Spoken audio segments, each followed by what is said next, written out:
Factors affecting treatment outcomes in second-line drug-resistant tuberculosis.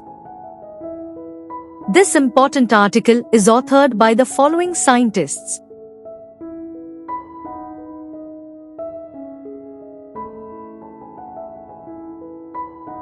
The emergence of drug-resistant tuberculosis jeopardized the TB control program activities globally.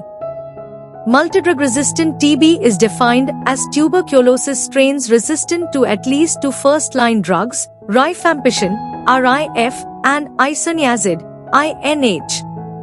Extensively drug-resistant TB refers to the resistance against any fluoroquinolone drug and one of the second-line injectable drugs, that is, amikacin, kanamycin, or capreomycin. Mutations in GYRA and GYRB lead to acquired resistance to fluoroquinolones, and these have been widely used as predictive markers for fluoroquinolones resistance in molecular diagnostics.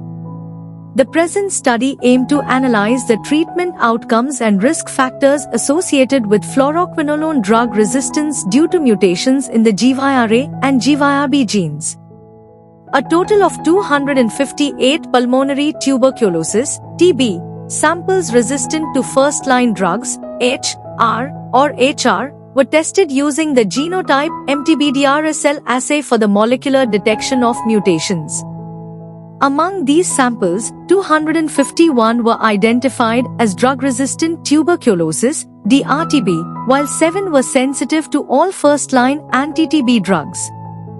Of the 251 DRTB cases, 42 were classified as multidrug-resistant tuberculosis (MDRTB), 200 as isoniazid monoresistant, and 9 as rifampicin monoresistant.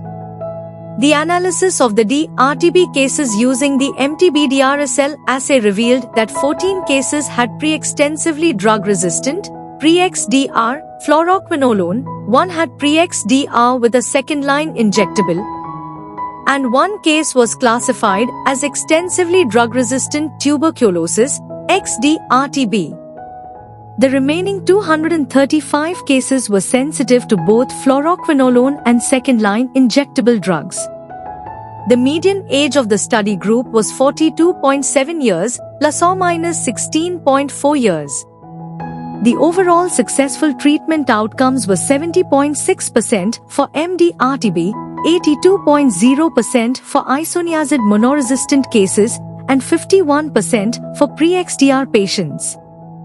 The risk of unfavorable outcomes was significantly increased for pre-XDR, isoniazid monoresistant, and XDR cases, with a relative risk of 2.14, indicating a 113.84% increased risk, 95% CI, 0.78 to 1 to 5.8468. An independent risk factor associated with treatment failure showed a 77.78% increased risk, with a relative risk of 1.78, 95% CI, 0.3375 to 9.3655. Logistic regression analysis revealed significant relative risks among MDRTB patients, resistance, OR, 4.00.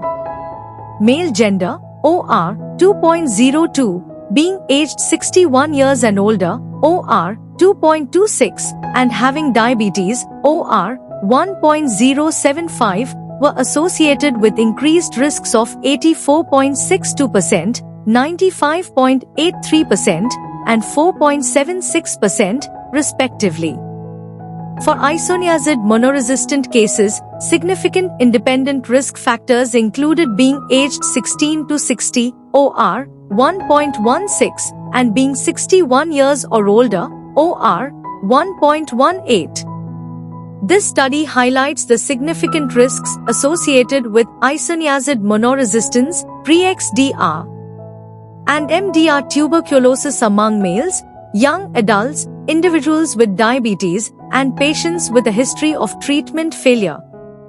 The correlation of the mutation region in the target gene with the patient's outcome might give better insight into drug-resistant tuberculosis management for controlling tuberculosis effectively. Timely identification of high-risk patients will be crucial for effectively controlling drug-resistant tuberculosis.